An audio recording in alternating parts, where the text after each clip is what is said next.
£1.90. Daylight robbery. It's dark, Dave.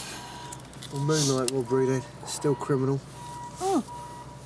Oh, so's this coffee, knicker. I'm sorry, it's a trading standards matter. I'm powerless to act. No, you're not. You forgot the sugar.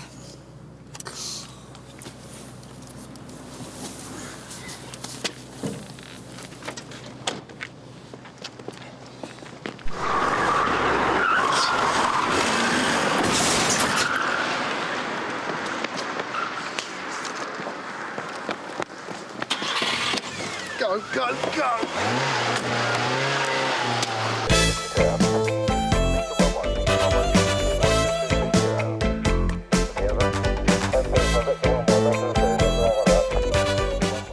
All units from 340 following a dark green Rover 800, registration Romeo 410, uniform Hotel Mike, heading west on Larkfield Street, turning south onto Canberra Road.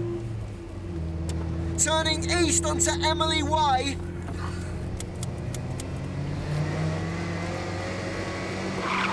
Oh, great. Come on. What's he doing?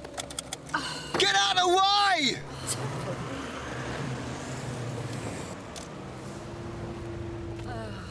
He's headed east on Emily Way. We've lost him. Is anyone awake out there? Sorry, Dave. We're on standby for DS Boulton's nightclub raid. Yeah, me too, Dave. Sorry about that. Yeah, well, if any of you get bored, there's a lunatic going down Emily Way at about 90. 340 from Sierra Oscar. Rear vehicle check, Dave. Should be a dark green Rover 800. Last registered keeper, Donald James, 41 Sedco Avenue. No reports. Receive, Gary. Right. Let's see if he knows where his car is.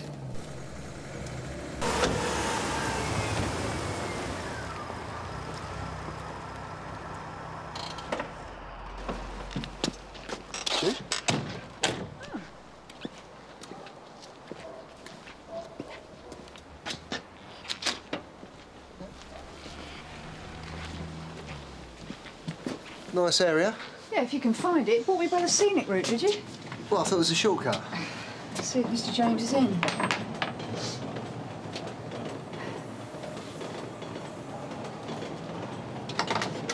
Oh, Donald James?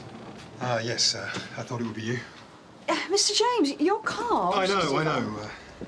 Have you driven the vehicle? Yes, it was me. Look, I'm sorry. I'll pay for any damage.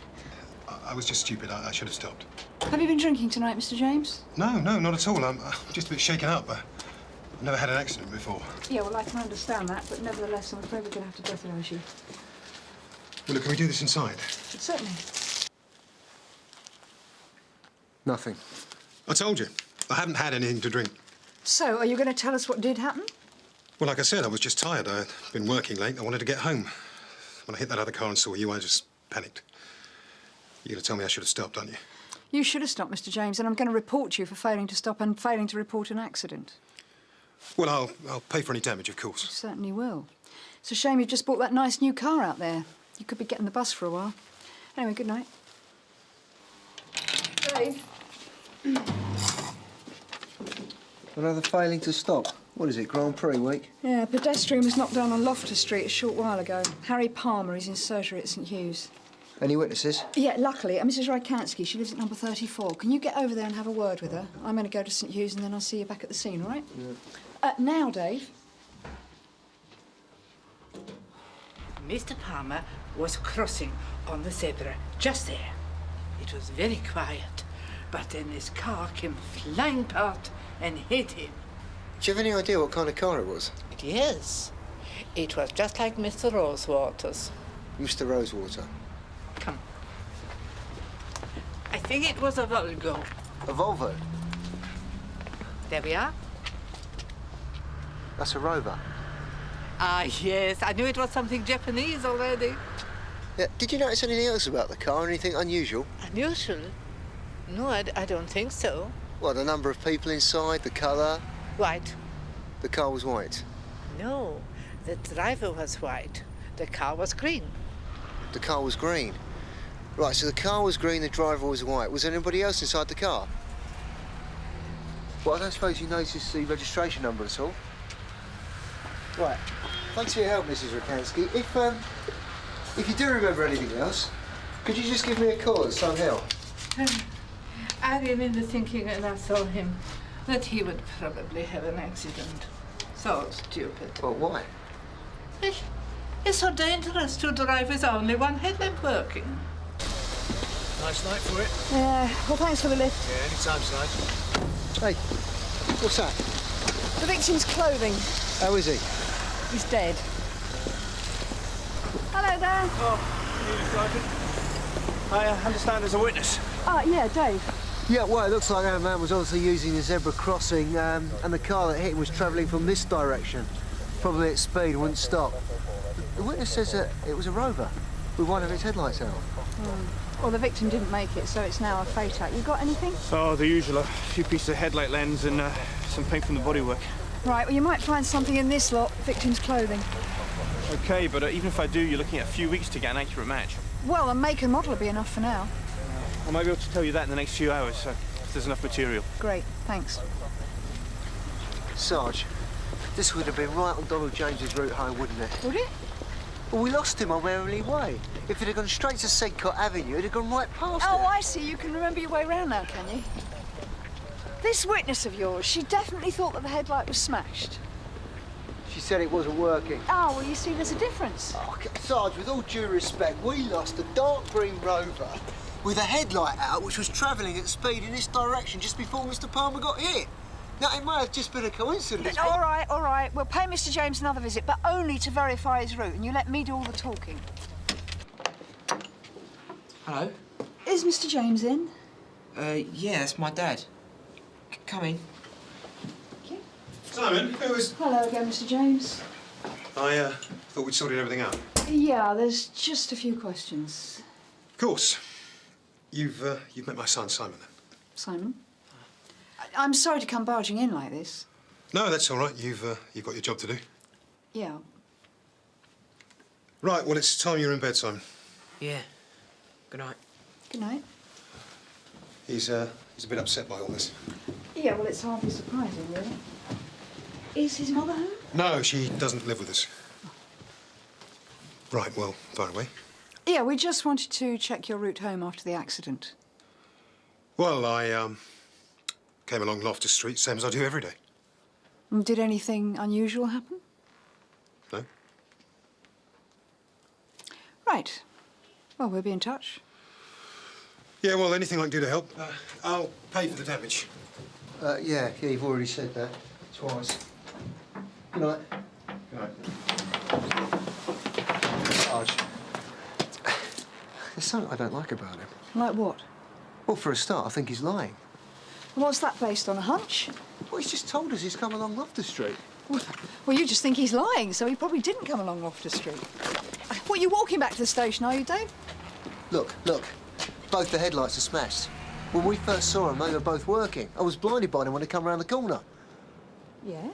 But the accident we saw broke the offside light. Mrs. Rykatsky said there was only one light working on the car. So something must have happened to the other one between Loftus Street and here. He is lying.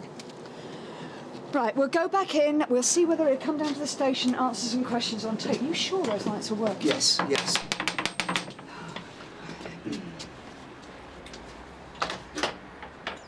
I could just give you the spare key. Mr. James, a man was knocked down and killed on Loftus Street earlier tonight. Do you know anything about it? What?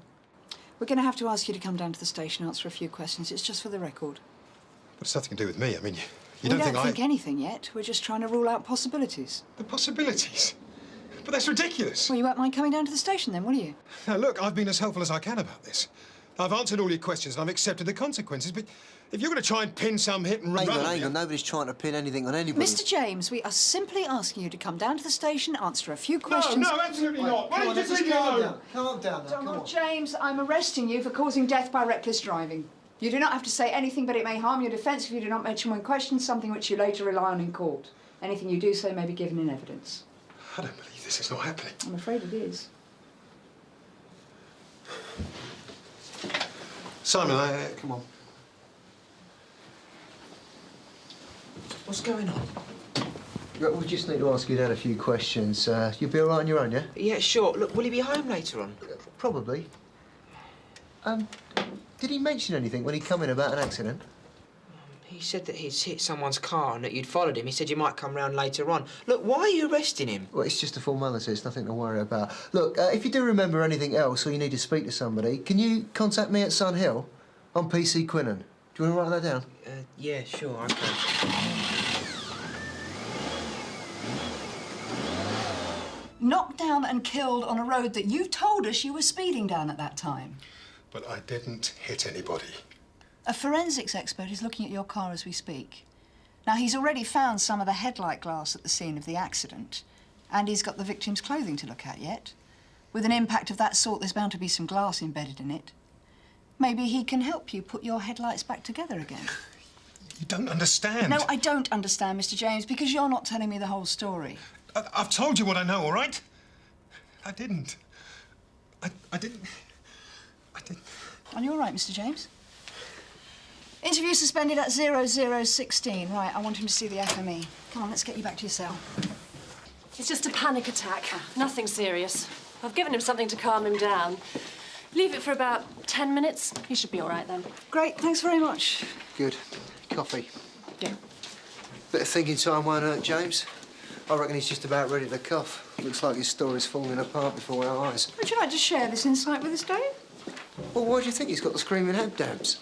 He doesn't know what to do except hide behind some lie till it falls apart completely. Yeah, so why keep on lying? I mean, wouldn't you want to get it all off your chest by now?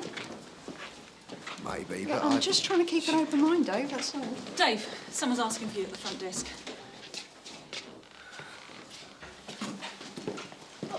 Somebody got out of the wrong side of bed this morning. Caffeine withdrawal, I think. I need to talk to you about Dad. Well, don't worry, he's all right. We'll probably need to keep him here for a few hours yet, though. No, it's not that. I need to tell you something. Right, come in here.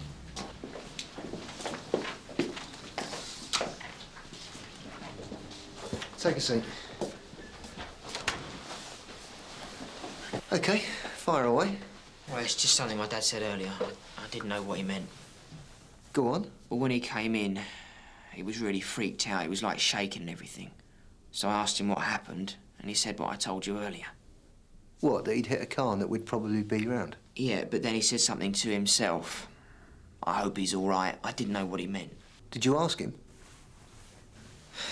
He just said it was something at work. He doesn't normally get bothered about work. What's going on? Somebody was knocked down and killed earlier this evening in Loftus Street. The driver didn't stop. There's a possibility that your father might have been involved. You think he did it? Well, we don't know. We just need to explore all the possibilities, that's all. You think my dad killed someone? Simon, What happened to him? What's going to happen to my dad? It's quite a serious offence. He'd go to prison, wouldn't he? It's possible, yeah. Look, nobody said that it was your dad. Yeah, but you think it was, though, don't you? Otherwise he wouldn't be here, and neither would I. I'll need to take a proper statement. How old are you, Simon? 15. Right, then we'll need an adult present. Does your mum live anywhere near here? No, not really. Well, look, do you have to bother her? Would you prefer if it was someone else? Yes, really. OK, I can arrange for a social worker. There might be one here if we're lucky. If not, then there might be a bit of a wait. I'm not in a hurry. You did the right thing, Simon. That's what my dad always told me. Do the right thing. I've told you the truth. We have information that links you with the incident, Mr. James. What information? Well, I can't reveal that. Simon. I want to see a solicitor. Have you got a minute, Jane? Yeah? He's asked to speak to you. Seems quite reasonable. Don't see any reason why not. Right? Just don't start asking where he buried the loot, that's all. Oh, I know the score.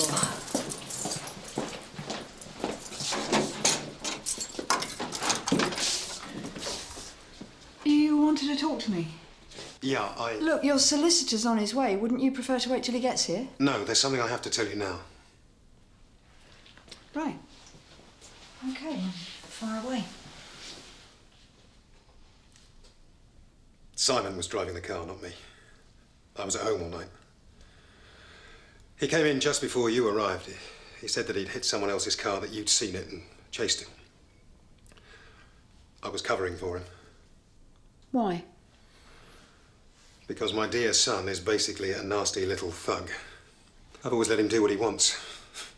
I suppose that's been my mistake. He's been getting worse for years, but really it's only in the last few months that he's become uncontrollable. He's only 15, isn't he? I mean, who taught him to drive? I dread to think. It was just up and down the street at first, then round the block. I think it impressed his mates. And then a few weeks ago we got the new car. Tempting fate, really, wasn't it? He didn't mention anything about knocking anyone down, but when he came in he was raging. I was terrified. He told me what to say to you. I tried to talk to him, but he started to get violent. I've got in a bit over my head, haven't I? Well, all right, Mr. James. Look, I'll arrange to take a full statement from you as soon as your solicitor gets here. Oh, no, I'm not going to go on record about this. But if what you told me is true, then... Well, Simon may be a monster, officer, but he's my own flesh and blood. This is a family matter. We can sort out our own problems. May I remind you that a man has been killed? That hardly makes it a family We matter. don't even know for sure that it was Simon. Yeah, that's a very good point, Mr. James. Because so far you haven't given me a single reason to believe a word you've said. But I was at home all night. Well, can anyone verify that? Yes, my wife. My ex-wife. I called her about 8:30. I mean, you can check up on that, can't you? Did your ex-husband call you this evening? Yeah. Donald rang at about, let's see, 8:30 it would have been.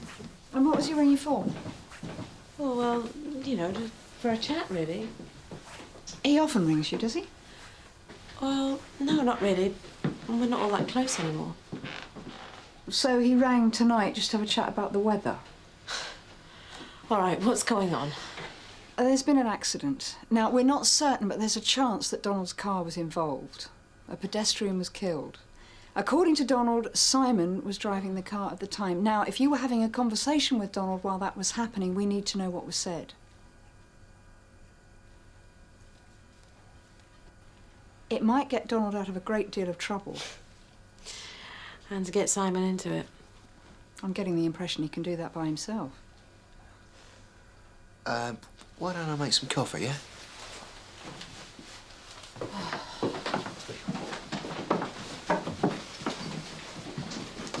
Donald asked me to go back to him. He's never done that before. How long have you been separated? Just over a year. I left when Simon began to be really uncontrollable. My ex-husband thinks it's all my fault. And what do you think? I think it's all his fault, obviously. Do you think Simon could have taken the car? Wouldn't surprise me in the least. His dad sounded desperate. He wouldn't have asked me back unless I mean, we met Simon earlier. He seemed all right to me. Yeah, he would. He's not stupid. Don't think that. He'll look you in the eye and swear blind he's as pure as a driven snow. And you'll believe him.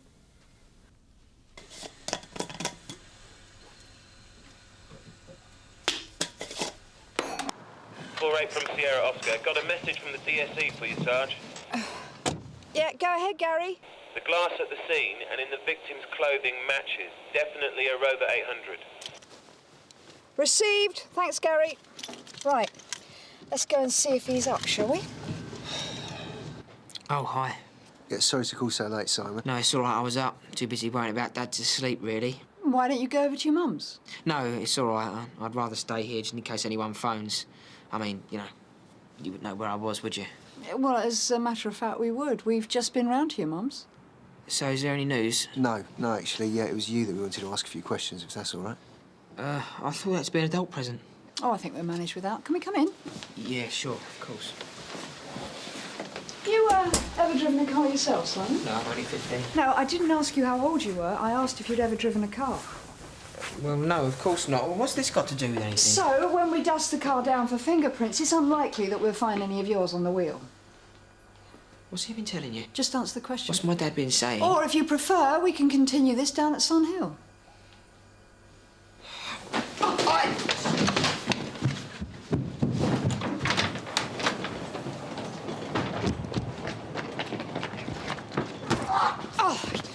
I'm arresting you for causing death by reckless driving. You do not have to say anything, but it may harm your defence if you do not mention when questioned something which you later rely on in court. Anything you do say may be given in evidence. Kids today, no manners. Oh, great. The cavalry's arrived. Let's hope they got room for our boy racer. Thanks for your help, guys. Really appreciate it. We just stick him on the bench for now with the rest of them. Sorry, Sarge, this one's ours. Well, there's no room at the inn, I'm afraid. Sergeant Christ's bed and breakfast's a bit full up. What about the detention room? It's been used, I'm sorry. You've just got your timing a bit wrong. 10 minutes earlier. Bob, I'd like to put this one in for interview, please. Simon James. I am a bit swamped, June. He's going to have to wait.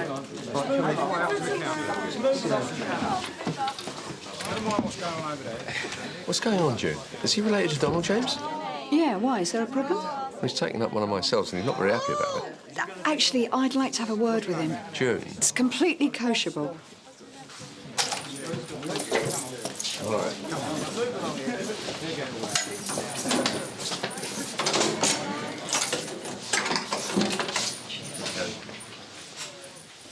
Believe me, eh? Well, I do, as it happened. We've asked Simon, and he wasn't at all happy about it. You've asked him. Well, what did you expect us to do? Do you honestly think we're going to write family matter case closed on the file? So what's going to happen? It's very hard to get a conviction in these cases, Mr. James. We will only report Simon for prosecution if we're certain that we've got enough evidence. Have you thought any more about making a statement? Absolutely not. No way. Would you like to explain that to Harry Palmer's family? Look, Simon's my son. My only child. Now, maybe he's no angel, but that's the way things are. You were asking me to send him to prison. I can't do that. I'm sorry. All right. Well, your ex-wife is happy to make a statement about the phone conversation you had earlier, so let's get you out of this cell. What do you mean? Well, I mean, obviously it would help if we had a statement from you, but I'm confident that we've got enough to go on. I'm afraid there's a waiting list for this cell. Bob, I'd like Mr. James to be bailed to return in a week. We'll have to wait his turn. Would you like to sit over there, please? Hi, Dad. What's the food like? Look, Simon, What'd you tell them, mate? You told them I did it, didn't you? Do you really think they're going to believe you? They do, Simon. No, they don't. That's ridiculous. Tell them the truth. Tell them you did it, Dad. Did what? You know what I'm talking about. You run over that bloke. Tell him it wasn't me. Tell him, Dad. What's it like, Simon? Hey? Driving a car? Pretty exciting, is it? Makes you feel really grown up, right? Stop it. He's lying. I'll tell you what it's like to be grown up. You have responsibilities. You have to be answerable for what you do, Simon. What are you talking about? You know what I'm talking about. I'm talking about doing the right thing. I'd like to make a statement, please, Sergeant. Dave, if you'd like to bring the lad over.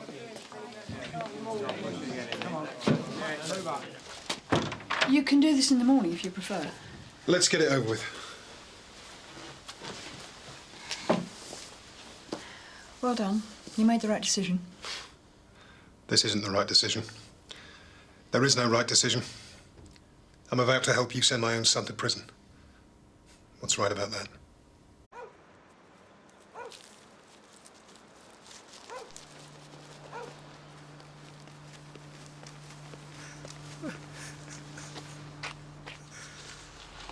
You all right, mate?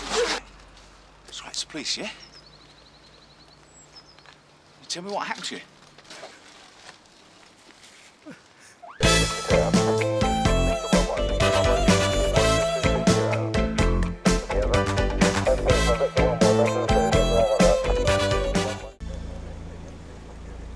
Kevin Simpson lives in Old Seacold Street. Says he was making his way home after working a night shift in the post office. That's all we could get out of him now. He's still pretty shocked.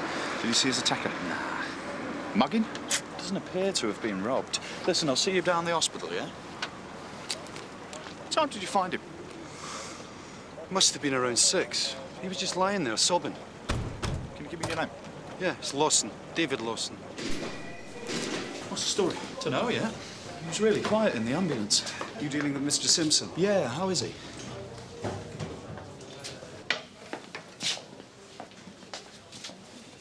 Well, under the circumstances, he's not too bad. Well, what do you mean under the circumstances? Well, I mean, considering what happened, his injuries could have been more extensive. I didn't get much out of him. What's he told you? Mr. Simpson's been sexually assaulted. He was raped. Blimey. You've got officers trained to deal with rape victims, haven't you? You better get one down here. We haven't got any trained male officers at Sunhill.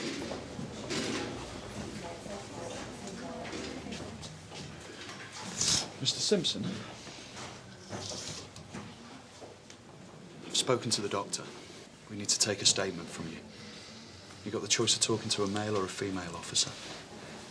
I want to speak to a woman. OK, if you prefer it, I'll see to it. I've got to ask you, though, not to wash, and we're going to need your clothes. You understand we need a medical officer to Yeah. examine you. Apparently your girlfriend, Annie's waiting outside.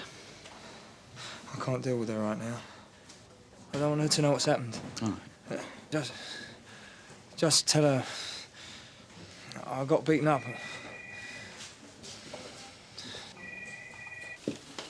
Well, doesn't he want to talk to a male officer? Apparently not. Well, it's just that I've never had to deal with a male rape victim before, sir. Well, I suppose he feels it'll be easier talking to a woman. DI Deakin will need as much information as you can get. You better get down to the rape suite as quickly as possible. Sir. Chris, it's Andrew. You might like to get in a little earlier. We could be looking at a serious sexual assault. Do you always go home that way? It's a shortcut. So you left work at what time? My shift finishes at 6. I left the building, walked down Jamaica Lane. I remember passing a parked car. And what kind of car? Do you remember? No, it was white or silver, maybe. I Was there anyone in the car? don't remember seeing anyone. But there must have been 2 men. Why'd you say that? They must have come out of the car. I passed it, and I cut across the waste ground. Next thing I hear someone coming up behind me, running. I turned, but he jumped me. Fell to the ground, he put a knife up in my throat. Told me to be quiet. At first, I didn't realise what he was doing.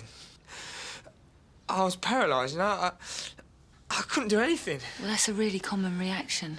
People often go into shock when they're being attacked. I did try to fight him off at first, you know. I grabbed his jacket. I think I might have ripped it. You said there were 2 of them. I heard the other one shouting at him to get back in the car. When he finished, he told me to stay where I was, not to move. Or he'd come back and kill me. I lay there till I heard the car drive off, and someone found me a bit later. I thought first he'd come back. How long were you there before this other man found you? It could have been 5 minutes. Could have been half an hour. The man who attacked you, did you recognise anything about his voice? He had an accent, but I don't know what.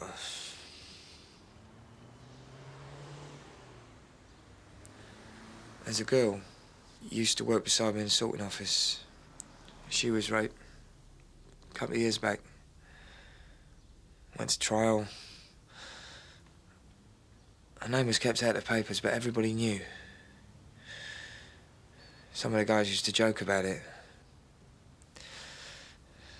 What kind of jokes are you going to tell about me? Tom, you think we should speak to the person who found Simpson? David Lawson.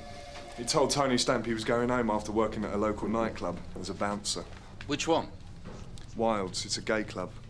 And that area of waste ground's been used by gay men before. And quite a few courting couples. Courting couples? I haven't heard that expression for a long time. Yeah, we mustn't go jumping to conclusions. We can't assume that the attacker was gay. So what have we got to gain by talking to Lawson? Well, he might remember something else if he's pushed. But we've got no reason to believe he's hiding anything. Well, look, all I'm saying is Lawson works at a gay club. The attack took place in an area frequented by gay men. What was Lawson doing there? Yeah, all right. I agree with Tom. It's worth another chat.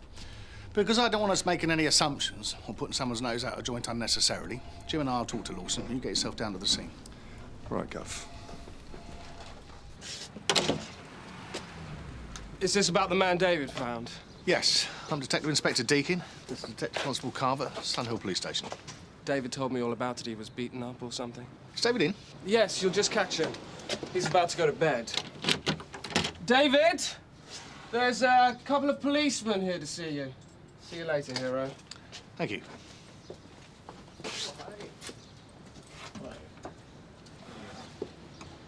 I understand you made the 999 call. Yeah, I had my mobile phone with me. Your, friend? Partner. He's my partner. A partner? Said you're about to go to bed. You've been up all night? Yeah, I run a security firm. I provide bouncers for clubs, gigs, whatever. I don't usually work the door myself, but last night one of my lads was ill. This was at Wilds? Yeah. Oh. What time did you set off to get home? Look, I gave all this information to the officer this morning. Well, we're just double-checking a couple of things. I left the club about 5:30. What time's the club close? About 3:30. But I hung on to help Harry clear up. Harry? Harry King. He's the manager there. So, you left the club 5:30 and you set off to come home across the waste ground? No, I was in my car. But I thought you told the officer this morning that you heard someone crying. I started off in my car. I was driving along Jamaica Lane, and the steering felt a bit funny, so I stopped. I got out, then I found I had a flat. Then I discovered my spare was flat too. So I started off back to the club to see if Harry was still there, and then I heard someone crying. And I found a guy curled up on the ground by a wall. What car did you drive? The Sierra. Oh, the silver one, out the front. Yeah. You didn't give anyone a lift home? No, why? You didn't see any other cars around? No. You saw nobody else in the area? No. Look, I'm really exhausted. We won't keep you any longer. The victim was lucky you were around. The woman's usually weaker, but you think a bloke could beat an attacker off? Or just leg it? Unless he came looking for a bit of rough. Simpson's not gay. I've met his girlfriend. Listen, I dealt with mate rate once before. We put a lot of effort in, and then the victim refused to go to court in the end. It's a difficult thing for a man to admit to. Look, he says he wasn't gay, right? But who's to know for sure? A lot of them still won't admit to it. Look what I found.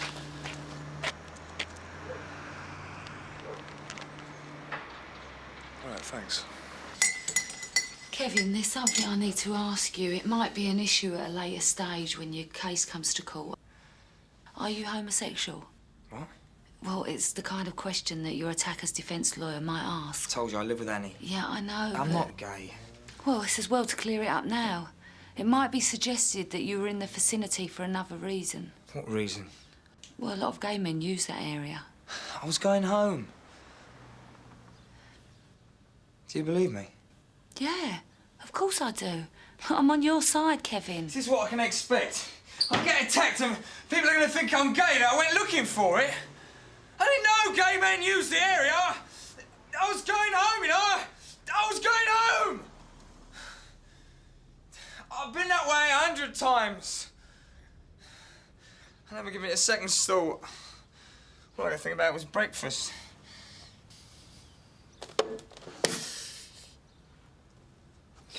How am I going to tell Annie? They're talking about getting married. Look, I'm sure she'll understand. Yeah? How do you feel about your boyfriend if he'd been raped?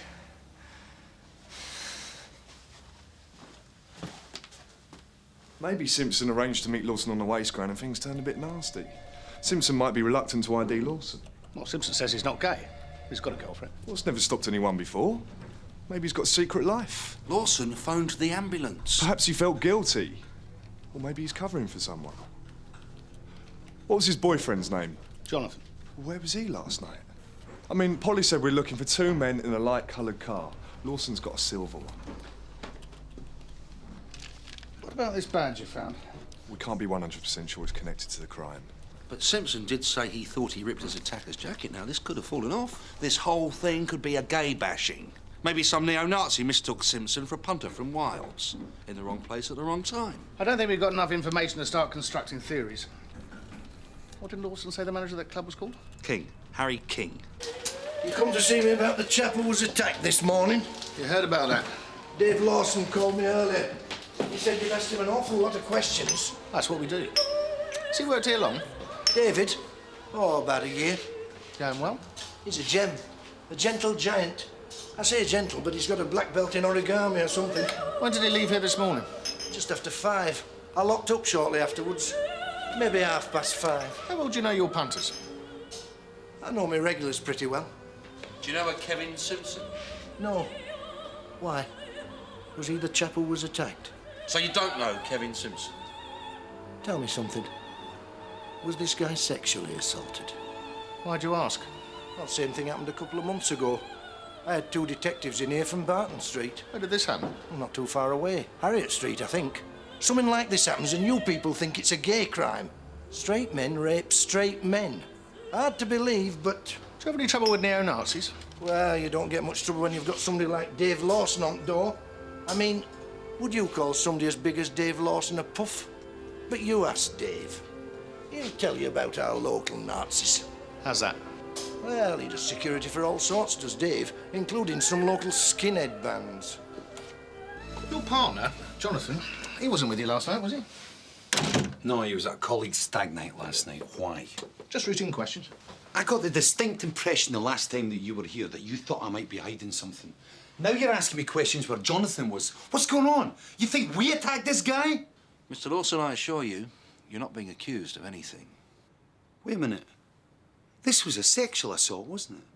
That's it. That's why I'm getting asked all these questions, because I'm gay. Mr. King says you provide security for skinhead bands. What?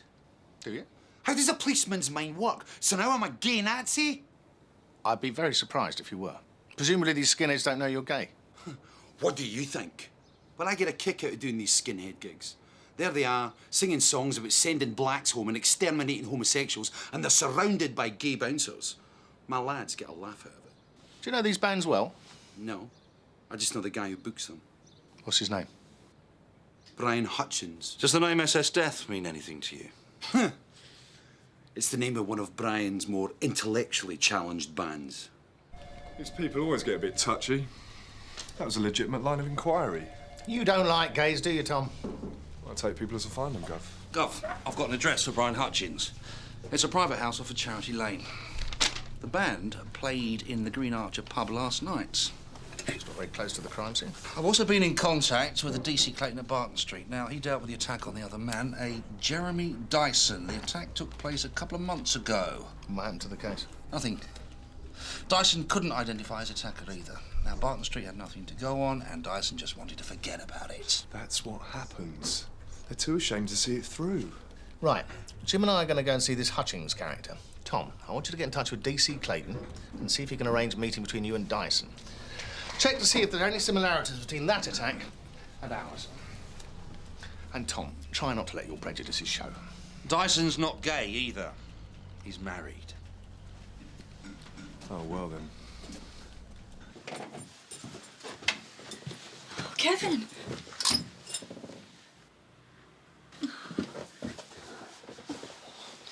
I thought you were at work. How could I go to work? I've been frantic. Are you all right? I'm fine. Look, I'm going to lie down. I've got a splitting headache. Kevin, I want to talk to you. I really need to lie down. All right. Shall I get you some tea or something? No, I'm fine. No one's really telling me anything. What happened? Well, he was assaulted coming home from work. I know that much. Was he robbed? No. Why was he attacked? Well, it seems to have been random. Why won't he talk to me? Why won't anyone tell me anything? Look, he's still in shock. I'm sure he'll want to talk to you once he's feeling a bit better. You're not telling me everything, are you? I understand the man that attacked you had a knife. A kitchen knife. Like a bread knife. And you had a brief glimpse of him? I think he'd been following me from the tube station. I remember seeing a skinhead standing at the exit when I came out. I walked down the street, and I turned when I heard footsteps behind. I saw him before he jumped me. But all skinheads look alike, don't they? I mean, that's the point. They're so mindless. They all want to look the same. Did he say anything to you? He told me to keep quiet. He kept telling me to keep still. I told Nick at the time that he had an accent. Northern Irish, I thought. And there was just the one man? One man with a knife is enough. I thought he was going to kill me. I'm sorry, I didn't mean no, to. That's what people don't understand. They think I could have fought him off. I even get the impression sometimes that people think I should have let him kill me, rather than let him.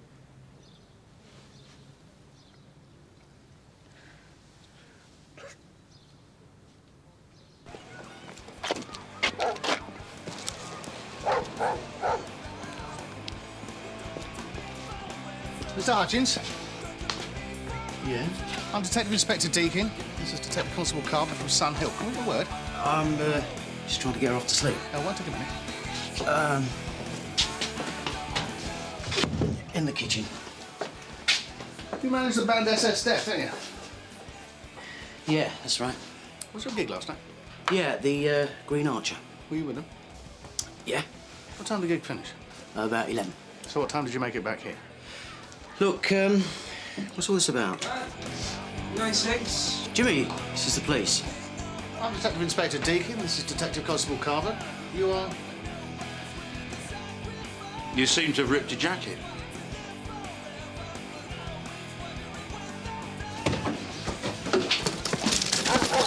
Give me your arm! Give me your arm!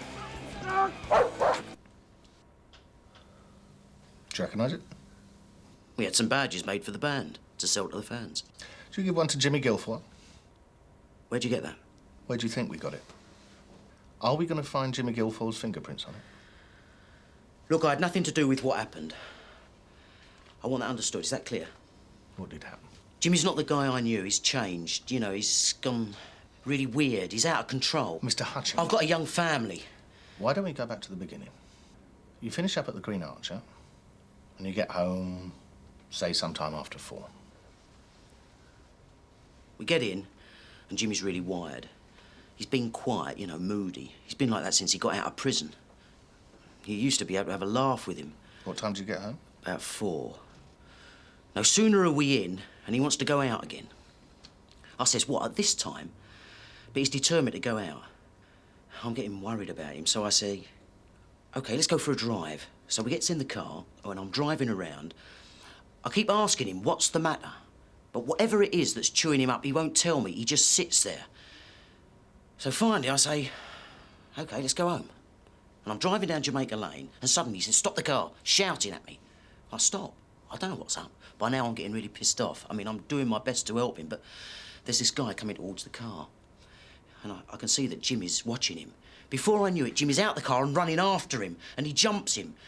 And then I see the knife in Jimmy's hand. Now, I swear to God, I did not know he had a knife on him. My knife. Your knife? Well, from my kitchen. So what did you do? I got out of the car and I ran over. I'm shouting to Jimmy to get back in the car. And then I see Jimmy on top of this guy. And I can't believe what I'm seeing. You know, Jimmy needs help. His victim needed help. Yeah, well, Jimmy had a knife. So you just stood there while he assaulted Kevin Simpson? Well, for all I knew, Jimmy might have turned on me. I went back to the car. I was going to drive off. But you waited. You waited until Jimmy Guilfoyle got back in the car. Well, I didn't know what to do. I was in shock. I've known Jimmy since before he went to jail. And he's different now. Jim, how's it going with the gay skinhead? Just about to interview him. Actually, Jim, do you mind if Tom sits in? Sure.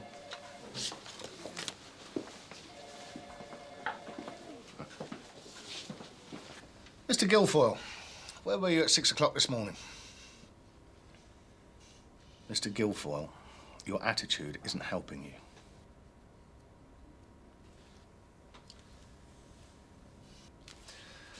I'm showing Mr. Guilfoyle a badge. You recognise that? I think it came off your jacket. And I think that your fingerprints will confirm that it's yours. We know that you left the Green Archer pub at around 4 a.m. this morning. We know that you went to Brian Hutchings' house and that later you went out again. We know that you were seen in the vicinity of Jamaica Lane at around 6 a.m. And we have a witness who saw you attack a man and sexually assault him. I'm not going back to prison. You don't think so? I kill myself before I go back inside. All you want to do is put people away. And then you can forget about them. Look at him. This is what I've got to defend me. He says I should cooperate with you. Your solicitor's trying to help you, Mr. Goulden. Funny, that's what they said the last time. I got 3 years. I got sent to prison because my brief wasn't competent. GBH, I was drunk. I got in a fight. But the judge, you see, he said I was a very dangerous young man. 3 years. 3 years inside with men that really, really are dangerous. Perhaps a break is in order. You know what to do to young lads in prison, huh? Yeah, you know. You all do. But you don't care. You send a kid to prison, and that's the end of it as far as you're concerned. Were you assaulted in prison, Jimmy? Assaulted? Aye.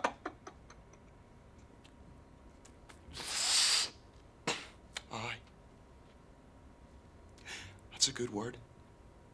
Whenever you don't want to say it straight, you people can always find a word. Jimmy. Well, I tried to fight back.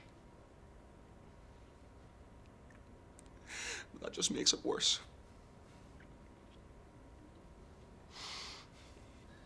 Why did you choose that man this morning? He was just unlucky. The way I felt, could have been anyone. Might have been you. Or you. What were you doing? Getting your own back? I'm not gonna be used! Not anymore! I'm gonna be in control!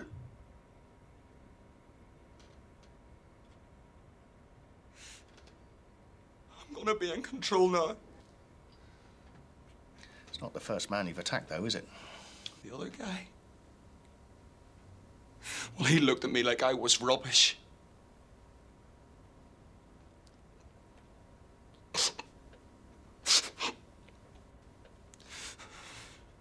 Jimmy, please, sit down. Everybody forgot about me! 3 years I was in that place! Jimmy! And they use me every day! Every day! Please, sit down. Oh, no! They use me like I was nothing! Oh! Jimmy! Oh! The idea is restraining the prisoner from injuring himself. All right, Jimmy, all right. Back in the 70s, a drunk driver got off on a technicality. 70s? It doesn't matter. The point is that every two-bit lowlife these days thinks they're Perry Como. Perry Como? No, not Como. Perry, you know who I mean. That fat American on TV. Sierra Oscar from Sierra 1. We're following a gold-coloured, what is it? Pontiac. A gold-coloured Pontiac, registration 560, at Juliet Delta, West Longton Motorway, towards Keeley Avenue. Suspect vehicle turning into Tallow Lane. It's not Perry Como, it's Perry Mason. Suspect vehicle is stopped in Tallow Lane Yard. Suspect still inside, over.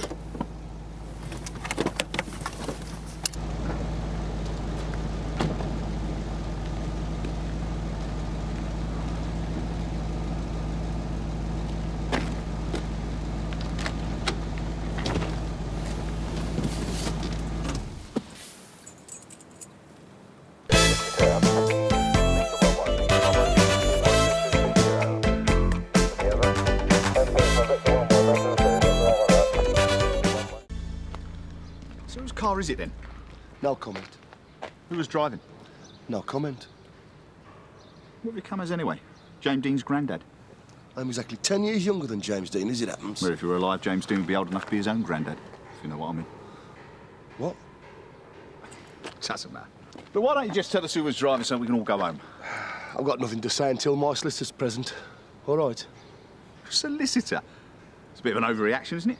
And talk about a few points on your licence for speeding, aren't we? No comment. Unless you know something I don't.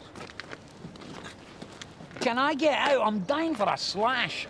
No, you can't. You stay in the car until I'm ready to talk to you. Nice car. Don't get many of those around. Yeah, it's great, isn't it? It's an American classic.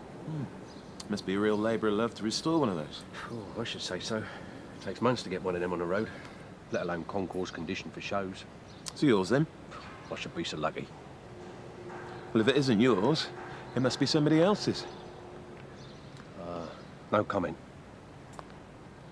And I'm not saying nothing till I spoke with my solicitor. Oh, really? Hey, you, where do you think you're going? I told Sierra you Oscar before. from Sierra 1. Stand by the car. Go ahead, Gary. If you're after that PNC, I've only just got it. No problem, Sarge, go ahead. No reports. The registered keeper is a Mrs. Sheila Beaton, 4 Bevan House, Larkin Estate. Chongo. Thanks, Sarge. All received. All right, you three, what's going on?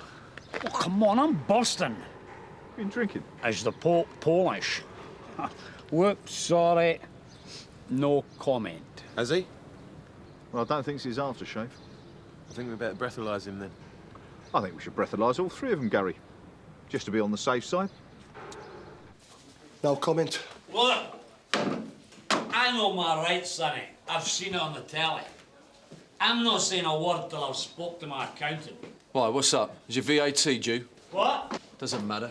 Right, you're going to be detained for questioning. You have the right to an independent solicitor free of charge, to have someone informed of your arrest, to consult the codes of practice covering police powers and procedures. You may do any of these things now any time during your stay in custody. Right, Tone, let's lock him up. Go on, Mr. No Comment. Hang on. This can't be right. You said they couldn't do nothing. Shut up! You can't hold us. We were just passengers in a car. We didn't do anything. How can you keep us in custody? Because the registered keeper of the vehicle is a Mrs. Sheila Beaton. And that's obviously not one of you. Unless I'm missing something. Oh, very funny. And because you won't tell us who you are or why you were driving Mrs. Beaton's Pontiac, we're going to keep you here until we find out if the vehicle's stolen or not. You said... You say nothing, they got nothing. Ken? Look, just keep quiet, the both of you, until our John gets here. I want to see my solicitor. Give me his name and I'll call him. But you said I was entitled to a phone call. I said you were entitled to have someone informed of your arrest. You give me the number and we call him. I don't believe this. This is a police state. All right, please yourself. No one's forcing you. All right. John Stanton, Wellings and Cooper. 0171 515 7191. And your name for the solicitor? Just tell him that James Dean needs his help. Right. The lower of the two readings shows 87 micrograms of alcohol in 100 millilitres of breath. That's more than twice the legal limit. If you were driving that car, you're in it up to your neck, mate. Ah, but I wasn't driving the car, was I? Do you know why? I can't drive. Never learned. Ask anybody. You've got the wrong man, boys. We'd be happy to check that out, Mr. Hay. Oh, very clever. Not. Let's just say it's sir to you. Well, sir, your solicitor's been called. I suggest you get your head down till he gets here. Put him in a cell before I do something I regret. Get over to the registered keeper of the Pontiac. Find out what's going on. Yes, sir.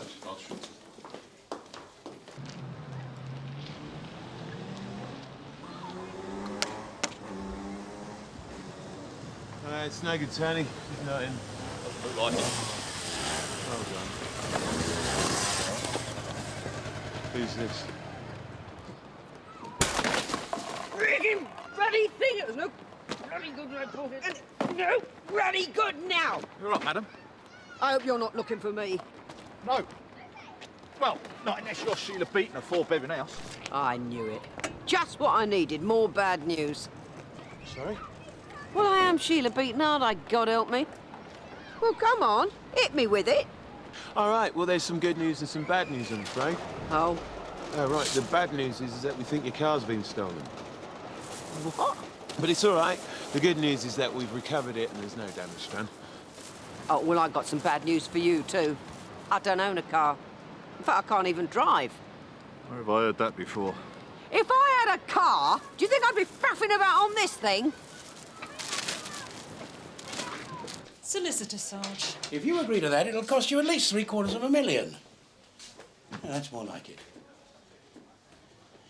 I'm sure you're doing the right thing. Bye. Sucker. Sorry about that. Hi, I'm John Stanton. I'm here to represent a client. I understand he identified himself to you as James Dean. Ah. Is Adam there? Damn. Get him to ring me back, will you, when he comes in. Right, sorry about that. Is something the matter, officer? No. Well, can I see my client? I haven't got all day. Are you talking to me or is there a dog in the room? Sorry, Sergeant, that was rude. Please forgive me. As you must be aware, this is not the kind of case I normally handle. But believe me, I am anxious to get the matter sorted out as quickly as possible for all our sakes. Well, if you'd like to leave your briefcase here, I'll show you through.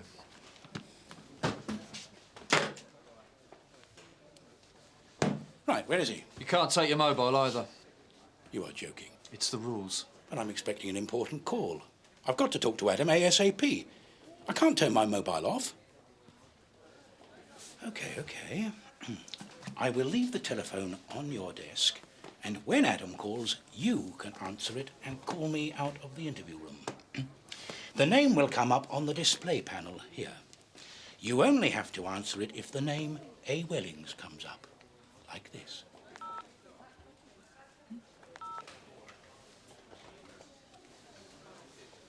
What is a Pontiac anyway? Never even heard of it. It's a classic American car.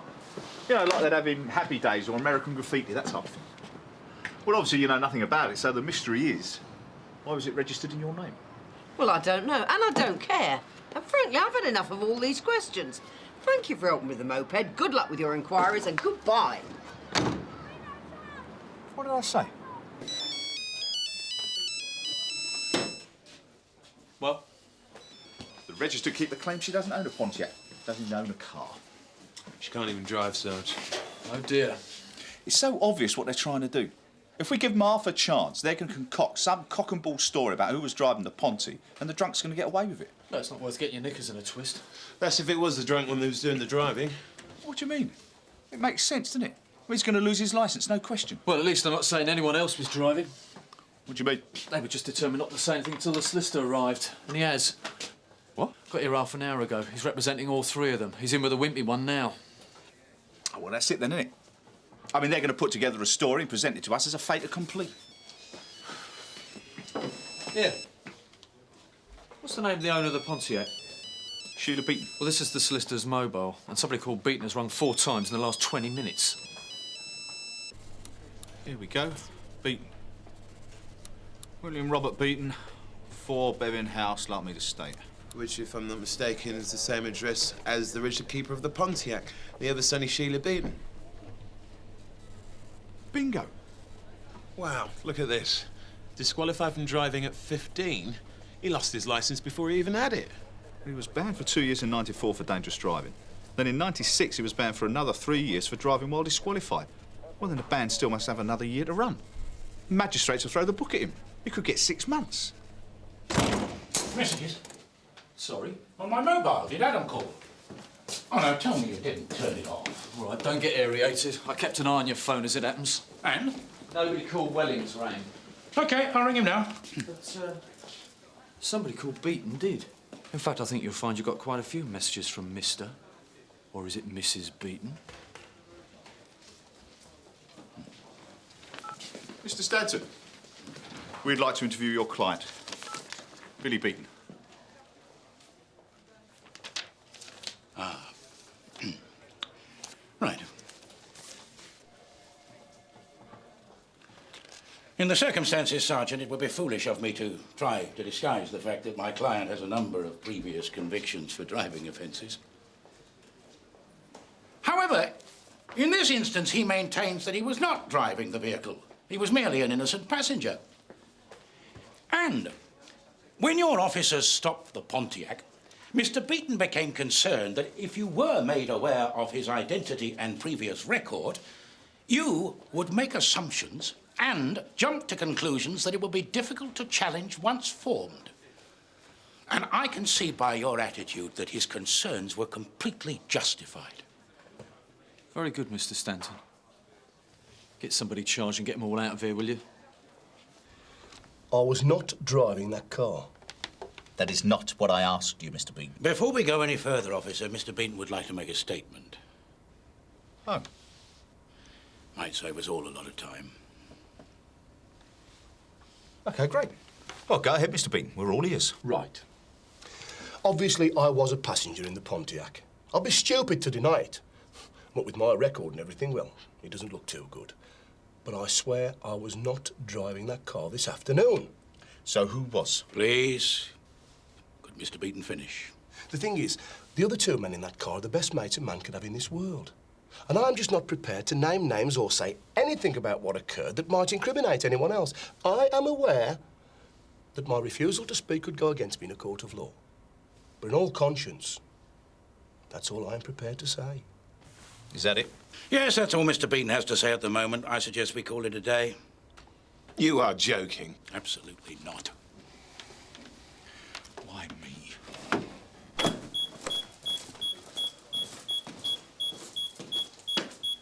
What's up? I want to make a confession. Do you now? Yeah. So, you reckon you were driving the Pontiac, Mr. Doughty? Yeah, that's right. Why don't you tell us all about it, Nigel? Well, Billy, Danny and me, we're brothers-in-law, see? We married to 3 sisters. Well, there's 4 sisters, actually. Hold on. Who's Danny? Well, Danny's the Scotch bloke. He's a bit the worse for wear, you know. What's his full name? Daniel. Daniel Heyman. He lives in a bedsit in Ockham Street. He's divorced now. Because got a bit of a drinking problem, see? You don't say. Yeah, and me. Well, I ain't got a drink problem, but I'm divorced and all, but with me it was the cars, you know. How do you mean? Well, the American classics, you know. I suppose it all started in the 50s, really. We was all rockers in them days, you see. I mean, Jimmy Dean, Elvis, we was into all that. I mean, Billy was totally obsessed by James Dean. He's only 14 when Dean died in 55. And he always said he wanted to die like his hero. Never quite worked out like that, because Dean died in a tragic blaze of glory in a Porsche Spider, and Billy got done for speeding in a Datsun Cherry. Breaks your heart, doesn't it? Yeah.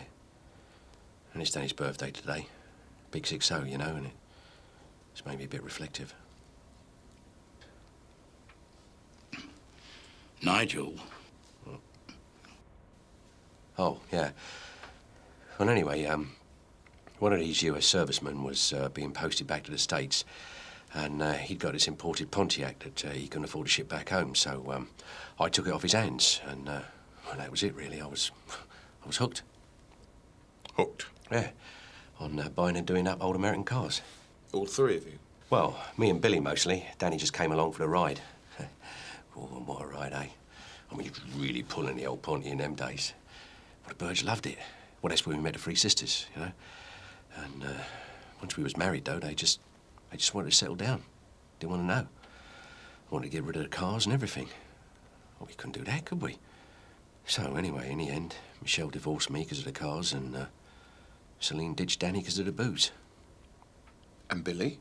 Well, Billy was all right, because Sheila, I mean, she was really into the cars by then, and she even bought one of her own. The Pontiac. You're telling us that the Pontiac is Sheila's? Yeah. She only saw it on the morning that we bought it, because it's been in Billy's lockup since then. So she ain't seen it for 2 years. Perhaps she just forgot she had it. Oh, yeah, right. I'm sure that's what it must have been. Yeah.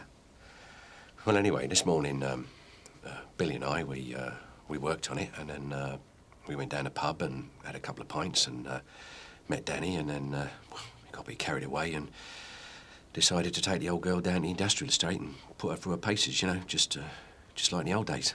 And you were driving? Yeah. Well, Billy's been banned again anyway, so I do all the driving. Why didn't you tell us this before? Well, Billy said not to say nothing until we spoke to our John here. Our John? Oh, sorry, I keep doing that. Mr. Stanton. Look, I don't think... No, hang on. So how do you two know each other, then? Well, John's our brother-in-law, isn't he, eh? Yeah, he married the 4th sister, little Jodie. She done all right, isn't she, eh, for an East End girl? There's nothing on Doughty at all. Mr. Squeaky Clean himself. Not even a parking ticket. I think Doughty's probably telling the truth.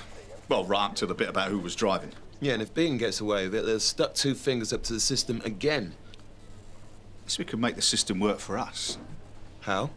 Listen, go back to Bevan House. Check out Doughty's story with Sheila Beaton. Get her come in here if you can. There's something I need to do.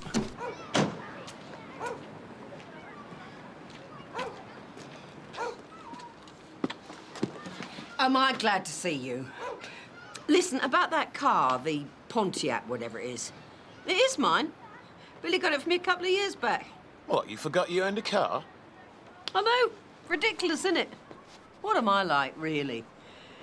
Anyway, Billy's banned again, so Nigel drives it for us.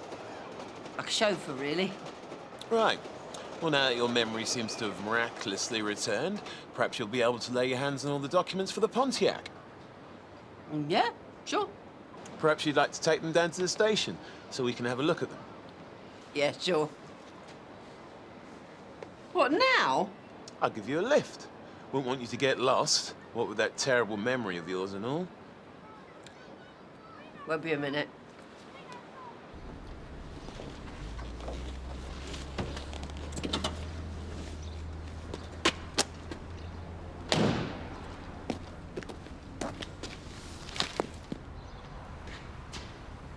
Tony? Yo! There you are. I've been looking all over for you. It's bad news. Mrs. Beaton backs up Doughty's story. You don't say. What are you doing? Working the system, Gary. Working the system. Mrs. Beaton, come in with you. Yeah, and I got her to bring the papers for the Ponty. Well done. Beautiful.